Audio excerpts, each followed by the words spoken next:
For today's video guys, we're going to overhaul the lube oil purifier pump.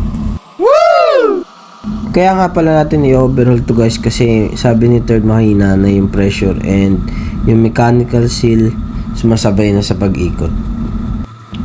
Dito na natin dinala sa workshop para ma-check natin mabuti tsaka malinis na rin na maayos.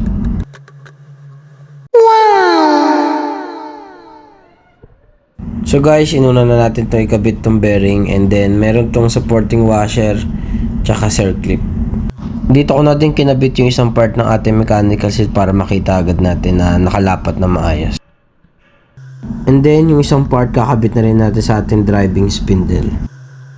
Sabay na natin ipapasok yung ating driving spindle and idler spindle. And then sunod natin ang ating pump cover. Dito kailangan ang pagigpit natin balance para hindi madamage ang ating mechanical seal.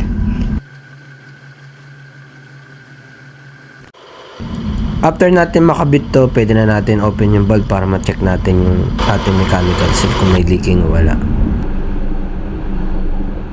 After ma-fully open ang ating valve at na-check natin na wala naman leaking, so pwede na natin kabit ang ating motor.